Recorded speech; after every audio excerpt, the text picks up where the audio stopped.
Today we're actually comparing EDC or CCW guns, possibly two of the smallest contenders on the market. And the reason I'm comparing these two is because this Hellcat 380 just came out. Previously, my absolute favorite, tiniest concealable gun was this Bodyguard 2.0. So today I want to compare the two. I broke everything out on a spreadsheet. I'll leave a link to my website so you guys can actually see this comparison together. I wrote an article on it, and there's some links for where you guys can find stuff too. All right, anyways, here we go.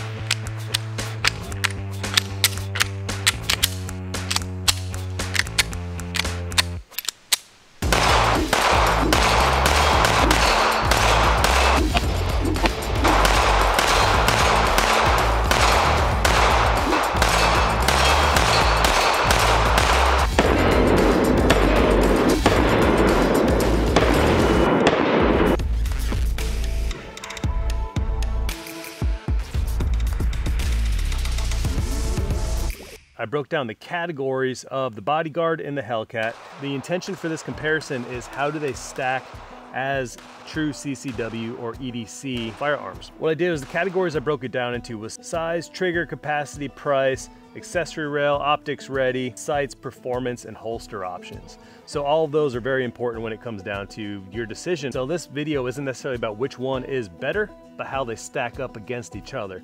And I did do a point category, so we'll see which one actually scored more points just for fun. So, all right, let's start. On the Bodyguard 2.0, you have a barrel length of 2.75 inches, a width of 0.88 inches. The length is 5.5 inches and the height is 4 inches. On the Hellcat 380, you have a barrel length of 3 inches, a width of 1 inch, a length of 6 inches, and a height of 4 inches. So height-wise, both are the same. Of course, that does not include the optic. So overall size, the winner is actually gonna be the Bodyguard because just in general, for a CCW or an EDC, it's the tiniest option. So 1 point goes to the Bodyguard 2.0 for size. So we're gonna talk triggers now. I did 3 trigger pulls for this. For the Bodyguard, pull 1 was 3 pounds, 12 ounces. Pull 2 was 4 pounds, 0.6 ounces. And pull 3 was 4 pounds and 3 ounces. On the Hellcat, pull 1 was 6 pounds, 10 ounces. Pull 2 was 6 pounds, 10 ounces. And pull 3 was 6 pounds, 12 ounces.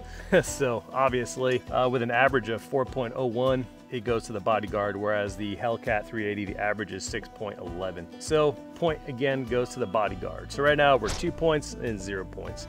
But then things start to change a little bit. Bodyguard, the 2 magazines it comes with is you have a 10-round flush fit magazine and a 12-round extended magazine, whereas the Hellcat has an 11-round flush fit magazine and a 13-round extended magazine. So 1 point goes to the Hellcat for standard capacity. Totally forgot to mention this one. This one's loadability. I'm not sure if there's a better name for it, but which magazine overall is easier to load? And that's actually a pretty important category. Can you actually get that last round or 2 in the magazine? Now, overall, the Hellcat has a way easier loadable magazine, whereas the Bodyguard, you can really struggle getting that final 12th round in the extended magazine.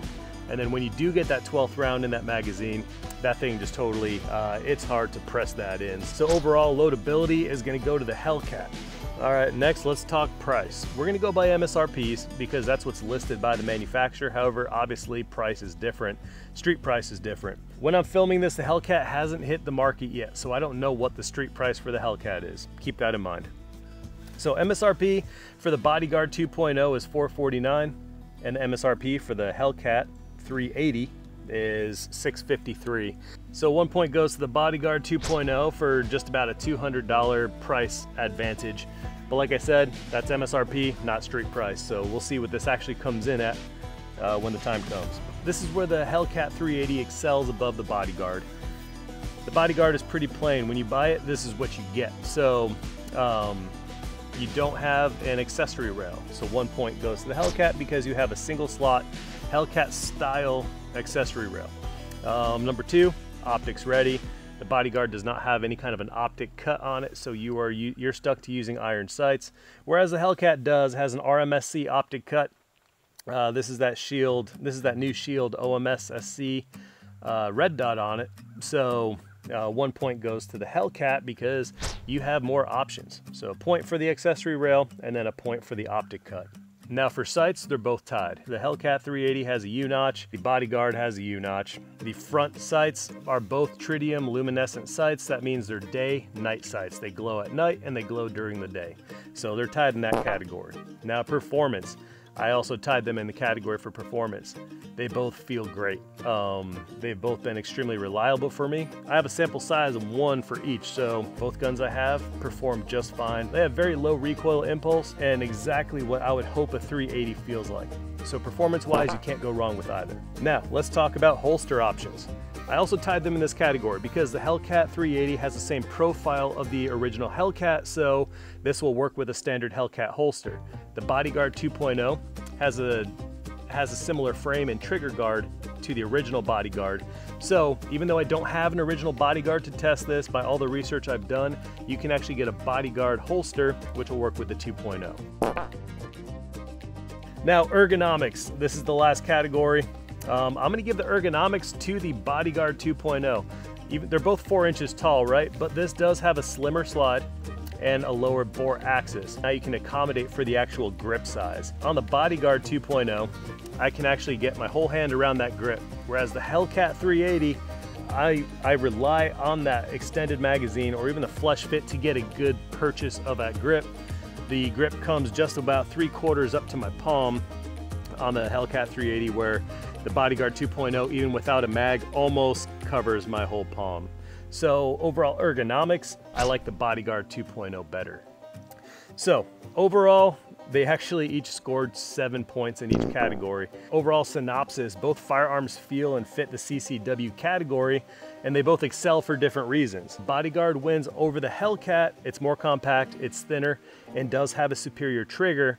Whereas the Hellcat actually excels because it's still a very small package, very EDC, CCW capable, but you have the option for an optic or mounting a light like this TLR 7 sub. Like I said, both are great options, but hopefully putting them side by side for you was helpful in this comparison. Because the price isn't that far off. This one is quite a bit more expensive. They're both great firearms. They function well, very similar capacities. If you're looking for something for really deep concealment, you can use both of these for that. However, the Bodyguard is a little bit smaller, so you can conceal it a little better, might be a little more comfortable for you. Whereas a Hellcat, you can actually add things like a weapon mounted light or an optic. So that's it, guys. Hope you enjoyed the video. Hope this helped you guys out in making your decision. I'll see you guys later. Be blessed.